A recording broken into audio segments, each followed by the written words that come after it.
Sir, Pakistan के prime minister Shahbaz शरीफ ने India को धमकी दी है कि पाकिस्तान जो है एटमी ताकत रखता है और इंडिया के इतनी जुर्रत नहीं है कि वो पाकिस्तान को मैली आंख से देख सके। अगर वो सारे डैमों के फट्टे ही उठा देना तो हमारा पाकिस्तान पूरा के पूरा बहर अरब में जा गिरे। अभी तक तो आपके पास ये हालत है कि अवाम के पास खाने को एक नवाला तक नहीं है और आप ये अल्फाज इस्तेमाल कर रहे हैं। अफसोस, सद अफसोस। अभी हमारी इतनी पसली नहीं है कि हम लड़ सकें। नमस्कार दोस्तों, जय हिंद दोस्तों, स्वागत है आप सभी का एक और मजेदार रिएक्शन वीडियो में। और आज का वीडियो मैंने लिया है सनाम जज्जी के चैनल से। वीडियो का टॉपिक है कुछ दिन पहले जो पाकिस्तान के प्राइम मिनिस्टर मिस्टर शहबाज शरीफ साहब ने भारत को न्यूक्लियर धमकी दी थी, उसी को लेकर आज का वीडियो। चलते हैं सीधे वीडियो पे, लेकिन उससे पहले अगर आपको वीडियो पसंद आए तो लाइक करना, चैनल को अभी तक आपने सब्सक्राइब नहीं किया तो प्लीज़ चैनल को सब्सक्राइब जरूर लेना। पाकिस्तान के प्राइम मिनिस्टर शहबाज शरीफ ने इंडिया को धमकी दी है कि पाकिस्तान जो है एटमी ताकत रखता है और इंडिया के इतनी जुर्रत नहीं है कि वो पाकिस्तान को मैली आंख से देख सके।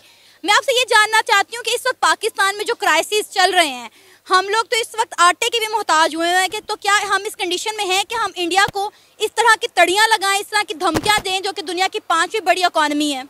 बिस्मिल्लाहिर्रहमानिर्रहीम। सबसे पहले कि ये मुल्क ला इलाहा इल्लल्लाह मोहम्मद रसूलुल्लाह के नाम पे बना है, तो हमें इतनी ताकत तो है, हम उनको तड़ी लगा भी सकते हैं और उन्हें मार भी सकते हैं। लेकिन हकीकत उससे हम कोसों दूर हैं, क्योंकि यो इस वक्त 5वीं बड़ी इकॉनमी है। वो अगर मैं एक छोटी सी बात करता हूँ, चाहे किसी को अच्छी लगे ये बुरी, अगर वो सारे डैमों के फट्टे ही उठा देना तो हमारा पाकिस्तान पूरा के पूरा बहर अरब में जा गिरे, तो हम उन्हें किस बात की तड़ी लगा सकते हैं। और बाकी रह गई बात न्यूक्लियर वेपन, क्या उनके पास न्यूक्लियर वेपन नहीं है? आपकी जितनी टोटल आर्मी है उससे 2 गुना ज़्यादा तो उन्होंने सिर्फ कश्मीर में लगाई हुई है कि बंदों को वो कंट्रोल करें। तो मेरे हिसाब से ये कोई खास बात नहीं है। बेशक हम दोनों कंट्रीज अपने बजट का बहुत बड़ा हिस्सा अपने अपने डिफेंस पर लगाते हैं, लेकिन उसके बावजूद भी अगर हम इंडिया की डिफेंस सेक्टर की बात करें तो उन्होंने ऐसी ऐसी चीजें जो है, ऐसी ऐसी टेक्नोलॉजी इजाद कर ली है जिसके बारे में पाकिस्तान सोच भी नहीं सकता। ये काफ़ी हद तक आपकी बात बजाय, लेकिन जो भी कोई मशीन होती है ना, जिस तरह ये मशीन गन के बारे में बात करते हैं, तो वो मशीन गन खुद इतनी अच्छी नहीं होती जब तक उसके पीछे खड़ा हुआ बंदा उसे न चलाने वाला हो।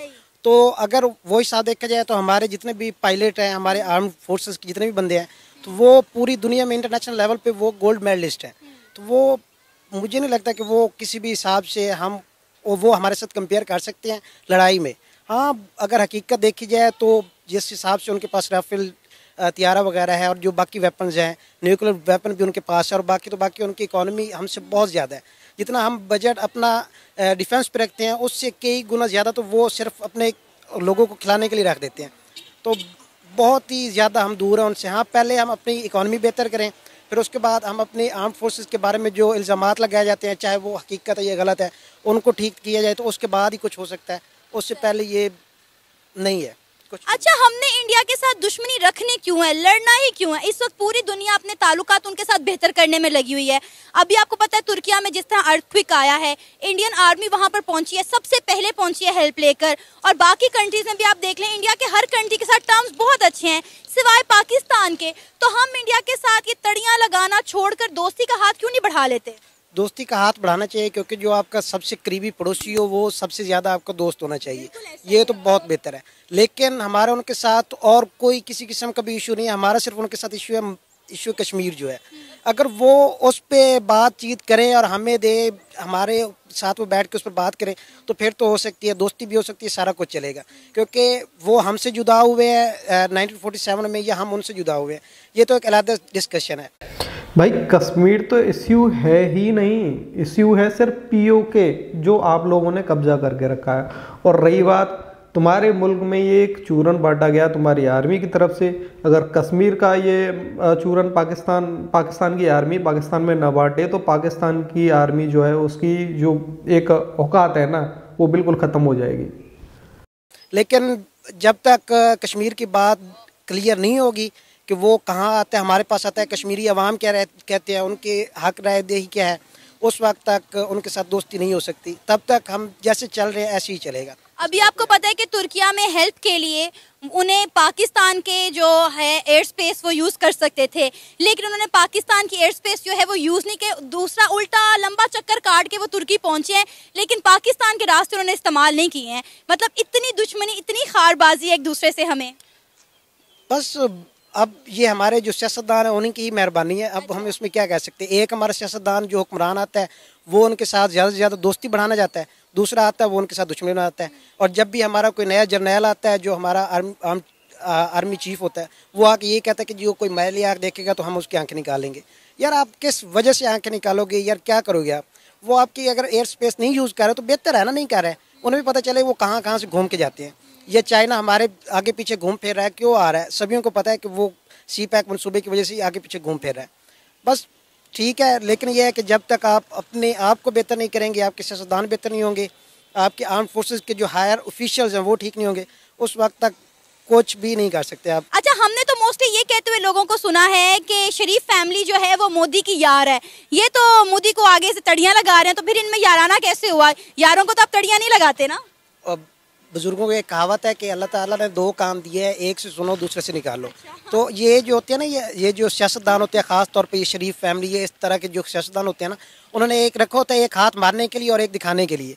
तो एक हाथ जो दिखाने वाला है वो दोस्ती बढ़ाता है, दूसरा मारने वाला है वो आपके सामने जो मैली आंखों की बातें कर रहा है। तो ये कोई इसमें इतनी बड़ी बात नहीं, सियासतदानों में ये सारा कुछ चलता रहता है। मज़ा तब है ना जब ये उनसे कश्मीर छीने, उनसे ज़्यादा अपनी इकॉनमी बेहतर करें, उनकी 4th नंबर पे आए इंटरनेशनल लेवल पे, तो आपकी उस वक्त मज़ा तब है आपके दूसरे नंबर पे आ जाए।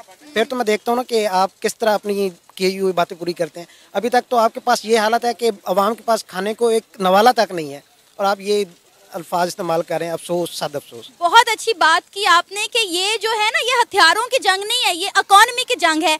अगर आपने इंडिया को नीचे दिखाना है तो अपनी इकॉनमी ऊपर लेकर आए ना। आप दूर दूर से जो है वो बस हवाई फायर किए जा रहे हैं।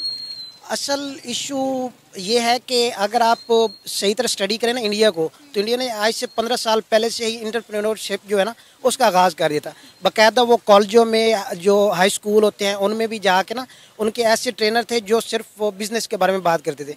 अब आप अगर इंडिया में जाएंगे तो एक उनका बड़ा अच्छा एक प्रोग्राम भी चलता है, मैं कभी कभार देख लेता हूँ, तो वो उसमें यही होता है कि वो बिज़नेस बनाने का तरीका, आगे बढ़ाने का तरीका बताते हैं। तो वहाँ पे जिस घर को भी आप देखेंगे ना, हर घर में एक आध कोई जॉब होल्डर होगा तो होगा। मोस्टली बंदे जॉब छोड़ के अपना बिज़नेस कर रहे होंगे। तो इकॉनमी आपके बढ़ाने के पीछे मेन जो काम है वो है बिज़नेस। लेकिन हम, अफसोस ये है कि हम मास्टर करते हैं, ये PhD करते हैं, तो सोचते ये हैं कि हमें एक अच्छी जॉब मिल जाएगी, तो रहना तो हमने फिर भी नौकरी है। तो इकॉनमी बेहतर जब होगी तब जाके हम उनके साथ मुकाबला कर सकते, अदरवाइज कोई इसके पीछे सरासर झूठ है और कुछ भी नहीं। आपका नाम? हसीब। सर, पाकिस्तान के प्राइम मिनिस्टर शहबाज शरीफ ने इंडिया को तड़ी लगा दी है। उन्होंने कहा है कि जी हम लोग एटमी ताकत रखते हैं और इंडिया की इतनी जुर्रत नहीं है कि वो हमारी तरफ मैली आंख से देखे। तो क्या कहेंगे किस वक्त पाकिस्तान में जो डिफरेंट क्राइसिस चल रहे हैं, जो हमारा बदतरीन मुआशी बहरान का वक्त गुजर रहा है, क्या हम इस कंडीशन में हैं कि हम इंडिया को, जो दुनिया की 5वीं बड़ी इकॉनमी है, हम उससे पंगे ले रहे हैं, बिला वजह उन्हें तड़ियाँ लगा रहे हैं? देखें, सबसे पहले तो हमारा ना उनके साथ कोई कंपैरिजन नहीं है। वो उनकी फ़ौज बहुत ज़्यादा है, 14 लाख के करीब है मेरे ख्याल से, और हमारी 5 लाख समथिंग है, और रिजर्व मिला के तो मेरे ख्याल 7 लाख समथिंग बनती है। ठीक है, और एटमी पावर तो हैं, वो एक अलग बात है, लेकिन अभी हमारी इतनी पसली नहीं है कि हम लड़ सकें। और इंडिया का defence sector, defence system Pakistan से बहुत बड़ा है। हाँ, ये वही तो मैं कह रहा हूँ ना कि उनके पास वेपन्स भी ज़्यादा हैं, फ़ौज भी ज़्यादा है, तो ये, लेकिन समहाउ के हमारे पास वो एटमी बम भी है, तो इस वजह से खैर वो कोई ज़्यादा बड़ा मसला नहीं है।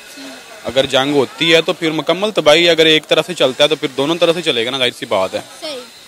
फिर हम सिर्फ हम ही तो नहीं ना चलाएंगे, फिर इंडिया भी चलाएगा ना आगे से। जाहिर सी बात है, अगर हम पत्थर फेंकेंगे तो आगे से ईंट तो आएगी ना। हाँ जी, वही तो, जवाब तो वो भी देंगे, लेकिन इस वक्त मेरा नहीं ख्याल कि इंडिया जंग लड़ना चाहता है, क्योंकि वो अभी पूरी दुनिया के अंदर अपने आप को मनवाना चाह रहा है। ठीक है, अगर जंग लड़ेगा तो वो पीछे चला जाएगा। हमारे पास तो पहले ही कुछ नहीं है, तो इसलिए हमारे लिए जंग लड़ना इतना मसला नहीं है, लेकिन मसला है भी, क्योंकि इकोनॉमी नहीं है हमारे पास, हम पहले ही ख़त्म हो रहे हैं।